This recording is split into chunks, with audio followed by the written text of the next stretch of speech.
Hello दोस्तों, तो कैसे हैं आप लोग। आशा करता हूँ आप सभी अच्छे होंगे। तो दोस्तों, आज हम लोग क्या पढ़ने वाले हैं, सीजीएस क्लास 9 का मैथ का चैप्टर नंबर 3 अलजेब्रिक एक्सप्रेशन। इस चैप्टर को हम बहुत अच्छी तरह से पढ़ेंगे और बहुत ही अच्छी तरह से समझेंगे। उससे पहले हम थोड़ा कुछ जो कोरोना वायरस है उसके बारे में डिस्कस कर लेते हैं। तो दोस्तों देखिए, ये क्या है, फिर कैसे, सबसे पहले ये क्या है, मास्क। ये दोस्तों बहुत ही ज़रूरी है। आप लोग जब भी घर से बाहर निकले तो मास्क लगा कर निकले, और बहुत ही ज़रूरत होने पर, बहुत ही इमरजेंसी होने पर ही घर से अपने बाहर जाएं। देखिए, जो कोविड-19 का जो मसला चल रहा है, ये बहुत ही तेज़ी से लोगों में फैल रहा है। तो इसका भी कोई इतना इलाज नहीं है। तो ज़रूर आप लोग जब घर से बाहर निकले तो मास्क लगा कर निकले, हाथों को बार बार धोए, हाथों को सैनिटाइज करें, और जितना हो सके उतना लोगों से दूरी बनाकर रखें। ठीक है, आप भी सेफ रहें और अपने परिवार को भी सेफ रखें। तो दोस्तों, ये मास्क लगाना बहुत ही जरूरी है। यहाँ पर मैं मास्क पहनता हूँ और फिर मैं भी निकाल दूँगा, क्योंकि मैं यहाँ पर अभी अपने घर में हूँ, तो मुझे मास्क की ज़रूरत नहीं है। मैं अपने घर में हूँ, सेफ हूँ, मैं कहीं नहीं जाता हूँ, मैं आराम से खड़ा रहता हूँ। ठीक है, बहुत ही इमरजेंसी पड़ने पर आप लोग घर से बाहर निकले। अगर इमरजेंसी ना हो तो आप लोग घर से बाहर ना जाए। ठीक है, चलिए, आप भले ही सरकार के लिए कोरोना के आंकड़े में आएंगे, लेकिन आप अपने परिवार के लिए, आप अपने माता पिता के लिए आप उनकी दुनिया है। इसलिए आप घर से बाहर ना निकले, सेफ रहें और पढ़ाई करते रहें। चलिए, हम लोग सबसे पहले देखते हैं अलजेब्रिक एक्सप्रेशन क्या होता है। देखिए, अलजेब्रिक एक्सप्रेशन में हम लोग क्या पढ़ेंगे, कांस्टेंट क्या होता है, वेरिएबल क्या होता है, टर्म्स क्या होता है, लाइक टर्म क्या होता है, अनलाइक टर्म क्या होते हैं, बाइनोमियल, ट्रिनोमियल, मोनोमियल, पोलिनोमियल, सब पढ़ेंगे। ठीक है, चलिए हम लोग सबसे पहले देखते हैं अलजेब्रिक एक्सप्रेशन में कांस्टेंट क्या होता है। Algebraic expression, algebraic expression, algebraic expression. ठीक है, अलजेब्रिक एक्सप्रेशन थोड़ा मीनिंग में कुछ गलत हो सकता है, तो आप देख लीजिएगा। ठीक है, सबसे पहले हम लोग देखते हैं कि कांस्टेंट क्या होते हैं, कांस्टेंट आखिर होते क्या हैं। देखिए, कांस्टेंट मतलब क्या होता है, कांस्टेंट का मीनिंग हिंदी में क्या होता है। देखिए, कांस्टेंट मतलब होता है अचर। कांस्टेंट मतलब क्या होता है, अचर, मतलब वैसी वैल्यू जो कभी बदलती नहीं है। आपने क्लास 8 में भी कांस्टेंट के बारे में पढ़ा होगा। देखिए, वैसी वैल्यू जो कभी बदलती नहीं है। ठीक है, मैं इसके बारे में लिखता हूँ हिंदी यहाँ पर अचर। अब बताऊँगा कि अचर होते क्या है। देखिए, वैसी वैल्यू, सर वैल्यू क्या, कौन सा वैल्यू, वैसी वैल्यू जो कभी बदलती नहीं है, जो कभी बदलती नहीं है, बदलती नहीं है। हो गया। चलिए, तो कौन सी वैल्यू होती है जिसमें सर कांस्टेंट क्या होता है। देखिए, कांस्टेंट होता है 1 2 3 4 5 6 7 8 9 10 11, यहाँ पे 500 600 etc आप कुछ भी लिख सकते हैं। ठीक है, हाँ, जितना आप नंबर लिख सकते हैं वो सब क्या है, कांस्टेंट है। ठीक है, चलिए, तो कांस्टेंट समझिए क्या होता है, वैसी वैल्यू जो कभी बदलती नहीं। जैसे मान लीजिए कि आपने कहीं एक लिख दिया, तो वो एक जगह जगह दो थोड़ी ना हो जाएगी, एक ही ना रहेगा। मान लीजिए किसी क्वेश्चन में आपको यहाँ पे लिखा है 2+3, तो यहाँ पे 2+ की जगह आप 5 लिख देंगे, वैसे नहीं होगा। देखिए, कांस्टेंट क्या होता है, जो कभी बदलता नहीं है, जो कभी बदलते हैं। तो वैसे मान लीजिए आपको कोई क्वेश्चन दे दिया 2 9, पूछेगा इसमें इस कांस्टेंट बताइए, तो ये क्या है, दोनों कांस्टेंट है, बोथ आर कांस्टेंट। मान लीजिए दीदी आपको 5, ये कांस्टेंट है कि क्या, क्या है, वेरिएबल है, तो क्या है, कांस्टेंट है। सर वेरिएबल क्या होता है, वेरिएबल मैं आपको बताता हूँ। ठीक है, कांस्टेंट समझिए क्या होता है। देखिए, उसमें कांस्टेंट मतलब क्या होता है, अच्छा, मतलब वैसी वैल्यू जो कभी बदलती नहीं है। ठीक है, 1 2 3 4 5 जितने भी नंबर हैं वो सब क्या है, कांस्टेंट है। ठीक है, चलिए समझिए कांस्टेंट के बारे में।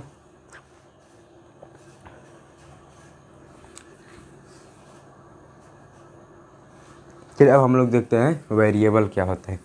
हम लोग देखते हैं वेरिएबल क्या होता है। मैं मिटा कर थोड़ा और ऊपर लिख देता हूँ।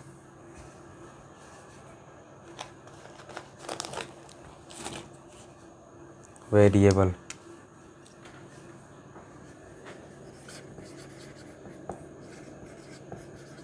वेरिएबल के हिंदी में मतलब क्या होता है, चर। सुनिए, चर और अचर, चरना घास चरना, सर ये नहीं। ठीक है, चलिए, वेरिएबल मतलब क्या होता है, चर, और कांस्टेंट मतलब क्या होता है, अच्छा। देखिए, वेरिएबल क्या होता है, वैसी वैल्यू जिसका मतलब समय जगह जगह पर मान बदलता रहता है, जगह जगह पर मान बदलता रहता है। ठीक है, जैसे मान लीजिए कि अगर आपको दे दिया कि इसमें जनरली क्या आते हैं, जो ABCD जो अल्फ़ाबेट लेटर हैं, अल्फ़ाबेट लेटर, वो सभी आता है। जैसे मान लीजिए कि आपके क्वेश्चन में अगर, देखिए इसके पास जैसे सबसे पहले लिख लीजिए कि वैसी वैल्यू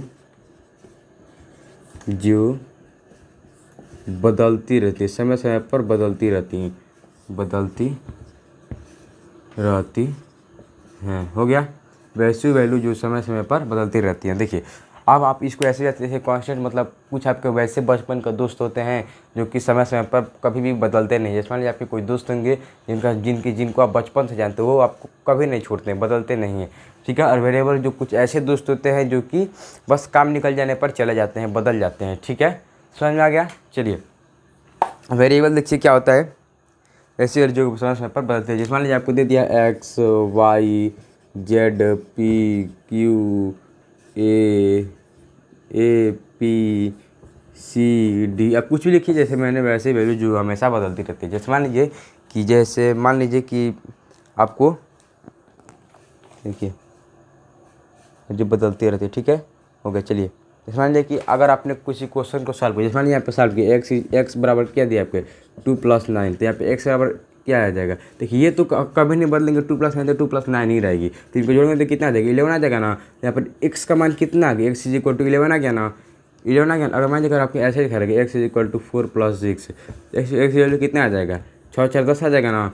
मतलब क्या समझ रहे हैं कि यहाँ पर कि एक्स के वैल्यू मतलब जगह जगह पर बदल रहे हैं, लेकिन ये थोड़ा ना, ये 4 6 तो 4 बना रहेंगे। समझ में आ गया ना। चलिए आप चाहते इसको तोड़कर ऐसे लिख सकते हैं, एक्स = 4 + 6, फिर इसको तोड़कर लिख सकते हैं, फिर से यही आ जाएगा। इसको चाहते फिर से तोड़कर लिख सकते हैं 2 + 9। हो गया। चलिए तो समझ में आ गया ना कि क्या होता है वेरिएबल, वैसी वैल्यू जो बदलती रहती है, सर जगह जगह पर बदलती रहती है। आप क्वेश्चन करेंगे तो आपकी और अच्छी तरह से कॉन्सेप्ट क्लियर हो जाएगा, ठीक है। चलिए अगर आपको समझ में नहीं आ रहा है तो नीचे कमेंट बॉक्स में जरूर बताइए कि सर मेरे को ये चीज़ें समझ में नहीं आ रही हैं, कि आप अच्छी तरह से और बताइए, ठीक है। चलिए अब हम लोग देखते हैं कि टर्म्स क्या होते हैं, टर्म्स पद क्या होते हैं। हिंदी वाले बच्चे भी कह रहे थे कि सर थोड़ा हिंदी में बताइए, इसलिए थोड़ा हिंदी में लिख रहे हैं, ठीक है। चलिए अब हम लोग देखते हैं कि टर्म्स क्या होते हैं। टर्म्स क्या होते हैं, टर्म्स मतलब क्या होता है, पद, पद क्या होते हैं, ठीक है। चलिए देखते हैं हम लोग पद क्या होते हैं, ठीक है। मतलब ऐसे मान लीजिए कि ऐसे कोई संख्या लिख दिया 2, और देखिए जब पद बनते कैसे, देखिए कांस्टेंट और वेरिएबल जब दोनों को हम लोग एक साथ मिला देते हैं तो वो क्या बनते हैं, पद। आप लिख लीजिए, जब हम कांस्टेंट और वेरिएबल दोनों को एक साथ मिला देते हैं तो क्या बनते हैं, पद। जैसे मान लीजिए 2 आपका क्या है, कांस्टेंट है, अगर इसमें एक्स मिला दे तो ये दोनों क्या हो गए, एक तो ये आपका क्या है, कांस्टेंट है, और एक जो आपका ये है, ये क्या है, वेरिएबल है। तो यहाँ पे दोनों को जब मिला देना है तो क्या बन रहा है, एक आपका क्या बन रहा है, एक टर्म्स, ठीक है। दोनों को मिलाने से क्या बनता है, एक आपका टर्म्स। तो 2 और x दोनों मिला दें क्या बनेगा, टर्म्स। मैंने यहाँ पे लिखे हैं 4x, तो ये भी टर्म है, 2y 5z 5a 2b 6c, ठीक है। तो ये सभी क्या है यहाँ पे टर्म्स। ये नहीं कि आप इसी से लिखें, आप YZ X Y Z A B C D E F G ऐसे कुछ भी लिख सकते हैं, ठीक है। लेकिन उसमें कॉन्स्टेंट होना चाहिए, तभी आपको क्या कहलाएगा, एक पद कहलाएगा, ठीक है। चलिए सर हम क्या इसमें केवल एक ही टर्म लिख सकते हैं, सर ऐसे नहीं लिख सकते हैं 4ZY YZ या फिर 6AB, तो ऐसी कोई बात नहीं, आप ये भी लिख सकते हैं। मान लीजिए आप चाहे तो लिख सकते हैं, ठीक है। आप ऐसे लिख सकते हैं 2YXYZ, ये सब क्या है, आपके पद हैं, ठीक है। ये सब क्या है, आपके टर्म्स है। समझ में आएगा टर्म्स क्या होते हैं। अब हम देखते हैं कि लाइक टर्म्स क्या होते हैं और फिर ऑन लाइक टर्म क्या होता है। टर्म्स में कॉन्स्टेंट और वेरिएबल को जो मिलाकर जो हमारा एक आता है वो क्या होता है, टर्म, ठीक है। समझ में आ गया। चलिए मान लीजिए आपका ऐसा लिखा है 9 और Z, ये आपका क्या है, एक टर्म है, तो ये इसमें एक कांस्टेंट है और एक क्या है, वेरिएबल है। तो कांस्टेंट और वेरिएबल का जो मल्टीप्लाई होता है वो क्या कहलाता है, हमारा टर्म कहलाता है, ठीक है। चलिए अब हम लोग देखते हैं कि लाइक टर्म क्या होते हैं और ऑन लाइक टर्म क्या होते हैं, ठीक है। देखिए लाइक टर्म, लाइक टर्म क्या होते हैं, मतलब वैसे टर्म, जैसे अब हम लोग ऐसे लिख रहे थे ना, ऐसे हम लोग लिख रहे थे ना, जैसे मान लीजिए ऐसे हम लोग लिख रहे थे ना टर्म में 2y 6z 4b, तो ये सब क्या है, ये सभी ऑन लाइक टर्म है, सभी ऑन लाइक टर्म है। जैसे मान अगर आप एक को ऐसे लिख रहे हैं 2x + 4x, तो ये आपके हुए लाइक टर्म, क्योंकि यहाँ पर भी x है और यहाँ पर भी x है। अगर वेरिएबल सेम है तो क्या रहेगा, लाइक टर्म होगा। वेरिएबल सेम है तो क्या रहेगा, लाइक टर्म रहेगा, ठीक है। अब इनको आपस में जोड़ सकते हैं तो कितना आ जाएगा, हम एक साथ देंगे ना, जोड़ सर कैसे जोड़, देखिए 2 और x इधर लिखिए और 4 और x इधर लिखे, हो गया ना। देखिए तो x और x ये नहीं कि 2x लिख देंगे, x और x ही होगा यहाँ पर, और 2 और 4 क्या होगा 6, हो गया। चलिए अगर मान लो आपको अगर ऐसे दिया रहे केवल x और प्लस x, तब यहाँ पे आप जोड़ेंगे तो 2x भले ही आ जाएगा, लेकिन अगर किसी नंबर के साथ रहता तब जोड़ते हैं तो वहाँ पर x का जगह हम लोग x ही लिखते हैं। जैसे क्या है 6x प्लस 9x, तो यहाँ पर देखिए यहाँ पे इसके दोनों का मल्टीप्लाई में है तो x का मान x ही रहेगा, और 9 6 15, हो गया। समझ में आ गया ना। चलिए अभी नहीं कि सर ऐसे लिखा होगा 2y 3z, तो सर क्या ऐसे जोड़ सकते हैं, कुछ नहीं जोड़ सकते हैं, ठीक है। चलिए समझ गया। लाइक टर्म क्या होता है, लाइक टर्म वो टर्म होते हैं जिनको हम लोग जोड़ सकते हैं, गुणा करा सकते हैं, मल्टीप्लाई कर सकते हैं, भाग कर सकते हैं, लेकिन उसका जो वेरिएबल है वो सेम रहना चाहिए, वेरिएबल सेम रहना चाहिए, वेरिएबल सेम रहना चाहिए, ठीक है। मैं यहाँ पे लिख दूँ वेरिएबल सेम रहना चाहिए, ठीक है। समझ में आ गया ना, वेरिएबल क्या होना चाहिए, सेम रहना चाहिए, समझ गए। चलिए अब हम लोग देखते हैं कि ऑनलाइन टर्म क्या होते हैं। सर क्या इसमें लाइक टर्म में सर 3 आ जाएगा तो हम इसको जोड़ सकते हैं, बिल्कुल 4 5 6 जितना भी आ जाए उतना भी जोड़ सकते हैं, बस वेरिएबल सेम रहना चाहिए, और कांस्टेंट आपका भले ही कुछ पे लेकिन वेरिएबल क्या होना चाहिए, सेम रहना चाहिए, ठीक है। हमारे साथ ऐसे आ गया 4x plus 3y plus 4z, sir क्या इसको जोड़ सकते हैं, नहीं जोड़ सकते। सर क्या ऐसे आ गया तो जोड़ सकते हैं 4x plus 3x plus 4x plus, क्या जोड़ सकते हैं, बिल्कुल जोड़ सकते हैं। 4 3 7 3 10, तो 10 और x हो गया। अगर मान लीजिए ऐसे रहता 4 into x into x into 4 into x तो कैसे होगा 4x², ठीक है। हमारे ऐसे रहता 5 इंटू एक्स इंटू वाई, तो कैसे रहेगा 5xy, हो गया। समझ में आ गया ना। चलिए समझ गया ना। चलिए अब हम लोग देखते हैं कि ऑनलाइन टर्म क्या होते हैं, ऑनलाइन टर्म क्या होते हैं। देखिए मान लीजिए ऑनलाइन टर्म क्या होते हैं, ऑनलाइन टर्म क्या होते हैं। ऑनलाइन टर्म वो टर्म होते हैं जिनको ना ही हम गुणा करा सकते हैं, ना ही जोड़ सकते हैं, ना ही भाग दे सकते हैं। मान लीजिए अगर ऐसे लिखा है x और प्लस वाई, तो ये x प्लस वाई लिखा है तो ये या में से x प्लस वाई ही रहेगा, यानी कि आप लिख सकते हैं 2x प्लस 2y, तो हो जाएगा गलत, ठीक है। x है तो x से y रहेगा। अगर ऐसे लिखा है x इंटू वाई, तो भले आप इसको x वाई ले सकते हैं, कोई बात नहीं है। मान ऐसे लिखा है 4x डिवाइडेड बाई 2y, तो कुछ भाग नहीं होगा, सब गलत। ऑनलाइन टर्म में हम लोग भाग नहीं दे सकते, ठीक है, नहीं गुणा करा सकते हैं, नहीं जोड़ सकते हैं, ठीक है। गुणा कराने वाला आप लोग एक बार गूगल सर्च करके देख लीजिएगा, फिर कुछ किताब होगा तो आप लोग देख लीजिएगा, ठीक है। चलिए अब हम लोग देखते हैं कि मोनोमियल क्या होता है, और बाइनोमियल, ट्रिनोमियल और पॉलिनोमियल, ठीक है। चलिए देखते हैं मोनोमियल क्या होते हैं। देखिए मोनोमियल क्या होता है, जिनके एक पद होते हैं। मोनोमियल क्या होते हैं, मोनोमियल जिसमें एक पदी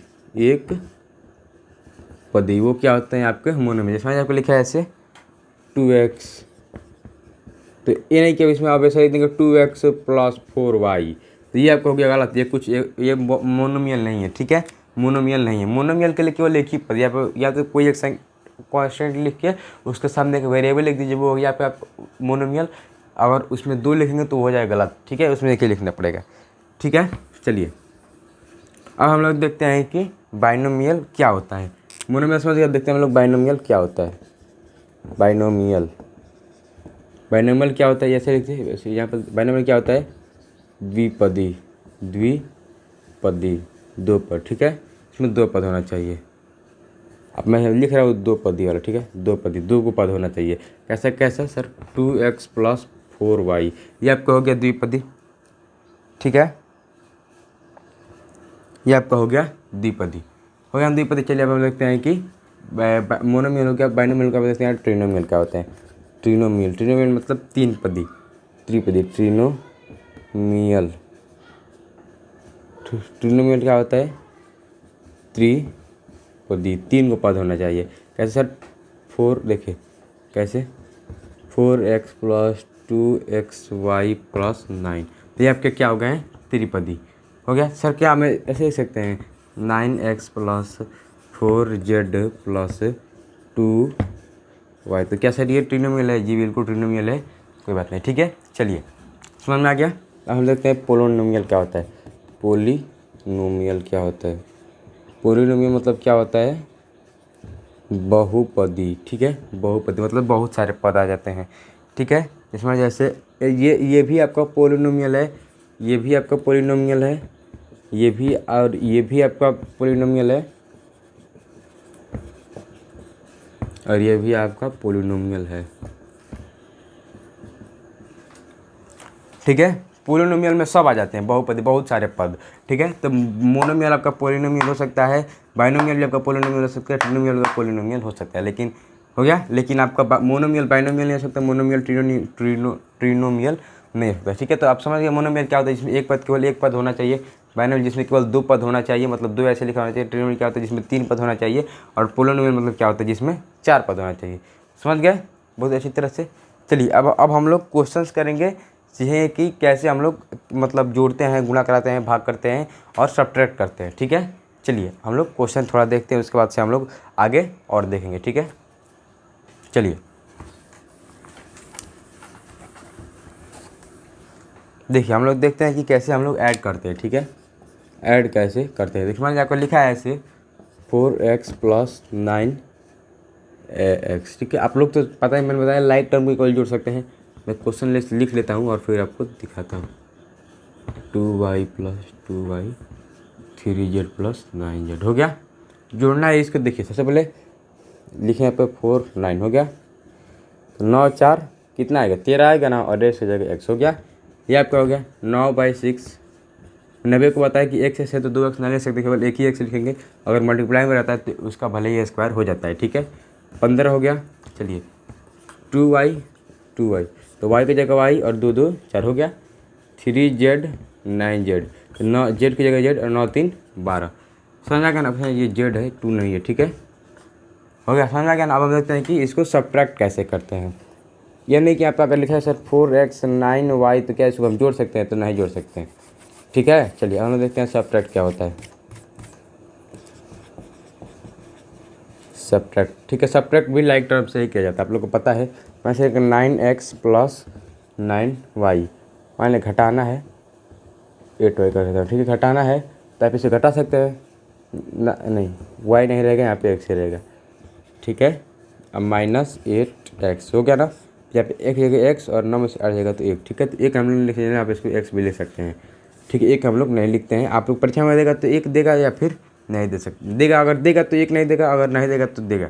ठीक है, अगर देगा, अगर एक देगा तो x क्यों नहीं देगा, अगर x देगा तो एक नहीं देगा। ठीक है, समझ जाएगा। ठीक है, मान 9y - 2y तो लिखिए 9y - 2y, तो y 9 में 2 जगह कितना बचेगा, 7 बचेगा ना।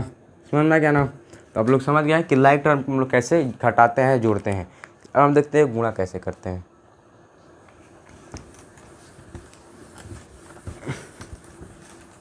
मेरे ख्याल से लगता है कि ऑनलाइन टर्म में गुणा और भाग दोनों होता है। ठीक है, आप लोग एक बार देख लीजिएगा। ठीक है, तो फिर आप लोग मेरे को एक कमेंट करके नीचे बताइए सर क्या ऑनलाइन टर्म को हम लोग गुणा कर सकते हैं या फिर जोड़ सकते हैं। अभी तक तो मैं कह रहा था कि मैं आपको बताऊंगा। ठीक है, लेकिन मैं आपको नहीं बताऊंगा, आप लोग नीचे कमेंट करके बताइए कि सर ऑनलाइन टर्म को हम लोग गुणा करते हैं या फिर भाग करते हैं, कि बताइए कि होता है क्या नहीं होता है। ठीक है, चलिए मैं आपको लिखा है 9x × 4y तो कितना होगा, 9 × 4 में 9 चौके 36 और x × y कितना होगा, xy। देखिए ऑनलाइन टर्म का गुणा भाग होता है। ठीक है, आप जान लीजिए ऑनलाइन टर्म का गुणा भाग होता है। ठीक है, मैंने लिखा 9y × 4z। ठीक है, तो 9 चौके 36 और क्या होगा, yz हो गया। समझ में, ऑनलाइन टर्म का भी गुणा भाग होता है, केवल गुणा भाग, जोड़ घटा नहीं होता है। ठीक है, मैंने लिखा है 6z × 2z। ठीक है, 6 दूनी 12 और z है तो यहाँ पर 2z नहीं लिखेंगे, z है तो यहाँ पर z का स्क्वायर हो जाएगा। ठीक है, समझ में आ गया ना। चलिए अब हम लोग देखते हैं कि मान लिखा है कि अगर आपको सर 4xy × 2z लिखा है। ठीक है, सर कैसे गुणा होगा, तो देखिए 4 4 दूनी 8 और xz है तो इसमें सबको आपस में गुणा करा देंगे। ठीक है ना, तो x के पहले इसमें गुणा कराइए। ठीक है, तो xz फिर क्या होगा, जो कि ये क्वेश्चन निकला था। ठीक है, ऐसा प्रश्न मान लिया सर आप कैसे देता है 2 + x 2x + 4y, ऐसे कैसे करेंगे। देखिए तो जब आपको पता है ब्रैकेट लग जाता है तो सब में गुणा होता है, तो 2 दूनी 4x प्लस फिर 4 दूनी 8y फिर से हो गया समझ में आ गया ना। तो ऐसे 4x+8y, तो आप लोग गुणा करना सीख गए। आप लोगों ने 8 क्लास में आप लोगों ने ये सब चीज़ें पढ़ा हुआ, तो मुझे बताने की उतना ज़रूरत नहीं है, ठीक है। चलिए अब हम लोग देखते हैं कि इसमें भाग कैसे करते हैं। आप लोगों ने इसको 8 क्लास में बहुत अच्छी तरह से पढ़ा होगा, तो मुझे लगता है इसको बताने की उतना ज़्यादा ज़रूरत नहीं है, ठीक है। चलिए, आपको परीक्षा में ऐसे गुणा भाग नहीं पूछेगा, ये चीज़ें आपको महत्वपूर्ण इसे मैं बता रहा हूँ। आप लोग परीक्षा नहीं दे रहे तो भी आपको ये चीज़ें जानना चाहिए, ठीक है। चलिए, मैंने ऐसे दे दिया 2x + 9y + 3 डिवाइडेड बाई, ये क्वेश्चन मैं अपने आप से नहीं बना सकता, मुझे क्वेश्चन किताब से लेना पड़ेगा, ठीक है। तो मैं किताब से ले लूँगा, लेकिन चलिए मैं आपको बताता हूँ, ठीक है। +2 हो गया, समझ गए। 2 मस्त मैं यहाँ पे 2 एक यहाँ पे मैं x ले लेता हूँ, ठीक है। भाग देना है तो भाग दीजिए, 2x + 9y + 3 हो गया। तो आपको भाग देना, देखिए 2x लिखा है तो कितना में इससे कितने गुना करेंगे, यहाँ पे 2x आ जाएगा। तो कितने गुना कराएंगे, 1 से कराएंगे ना, केवल 1 से। तो 2x × 1 करेंगे कितना आएगा, 2x आएगा ना। जबकि कितना आएगा, 2x प्लस है तो माइनस आता है, यहाँ पे कट जाता है, ठीक है। यहाँ पे 9y लिखा जाएगा, ठीक है। हो गया। देखिए क्वेश्चन मेरे हिसाब से गलत है, मैं यहाँ पे x लिख देता हूँ, ठीक है। मैं बस 2 लिखता हूँ, ठीक है। क्वेश्चन मेरे हिसाब से गलत है, क्योंकि मैं क्वेश्चन ही अपने आप से थोड़ी ना बनाता हूँ, ये किताब में लिखा रहेगा तो मैं आपसे देखकर आपको क्वेश्चन बताऊँगा, ठीक है। हो गया, +2 है तो कितना है, 9 है ना, ये 8 कर दीजिए, हो गया। तो 2 4y 4 बाई गुना करेंगे तो 4 दूनी 8 आ जाएगा ना, 8y हो गया, कट जाएगा 3 से 3 बचा ना, तो 2 + 1 कर दीजिए, तो 3 हो जाएगा 1, कितना शेष बच गया, ये आपका रिमाइंडर है। अब इसका गुण इसमें कराएंगे तो इतना, देखिए करा के देख लीजिए, 2x + 8y + 2, इसका गुणा इसमें कराएंगे तो इतना आ रहा है ना, तो मतलब आपके क्या है, सही है। और +1 जोड़ दीजिए इसमें, रिमाइंडर +1 जोड़ दीजिए, कितना आ जाएगा, 3 आ जाएगा ना यहाँ पे। तो 2x + 8y + मतलब यहाँ पे आपका क्वेश्चन सही है। तो ये आप गुणा भाग जानते हैं, मुझे आपको बताने की जरूरत नहीं, ठीक है। समझ में आ गया ना। चलिए अब हम लोग देखते हैं कि आगे क्या होगा आगे, ठीक है। आगे आपको इक्वेशंस है, तो वो इक्वेशंस आपको मैं अगले वीडियो में पढ़ाऊंगा और अच्छी तरह से समझाऊंगा, और इसमें हम लोग कुछ क्वेश्चन प्रैक्टिस करेंगे, जिससे हमारे ये चैप्टर और भी अच्छी तरह से क्लियर। अगर आपको इसमें कुछ भी समझ में नहीं आए तो नीचे जरूर कमेंट में बताएं कि सर मेरे को ये चीज़ समझ, मुझे तो नहीं लगता कि आपको समझ में आया होगा, क्योंकि मुझे नहीं लगता कि मैंने जिस तरह पढ़ा है उस तरह आपको समझ में आया होगा। आप लोग देख लीजिएगा, अगर आपको समझ में आया है तो नीचे कमेंट बॉक्स में जरूर बताइए सर मेरे को समझ में आया है। अगर समझ में नहीं आया है तो भी सर बताइए सर मेरे को समझ में नहीं आया है, ठीक है। चलिए मैं इसे मिटा देता हूँ, ठीक है। तो आज के लिए बस इतना ही, अगले वीडियो में फिर मिलेंगे एक नए लेक्चर के साथ। तब तक के लिए मन लगाकर पढ़ाई करते रहें, और वीडियो को दोस्तों में ज़रूर शेयर कीजिएगा। जो भी आपके मित्रगण है जो भी पढ़ते हैं सीरीज में, आप उनको जरूर बताइए कि सर यहाँ बच्चों यहाँ पे पढ़ाई होता है, ठीक है। और सेफ कोरोना, आप कोरोना से बचिए, और बहुत ज़रूरी होने पर भी घर से बाहर निकलेगा, और ये आपके लिए बहुत ही इंपॉर्टेंट है, ठीक है। मास्क लगाए रहिए, और अगले वीडियो में फिर मिलेंगे एक नए कंसेप्ट के साथ अगले लेक्चर में। तब तक के लिए जय हिंद, वंदे मातरम, और मन लगाकर पढ़ाई करते रहे।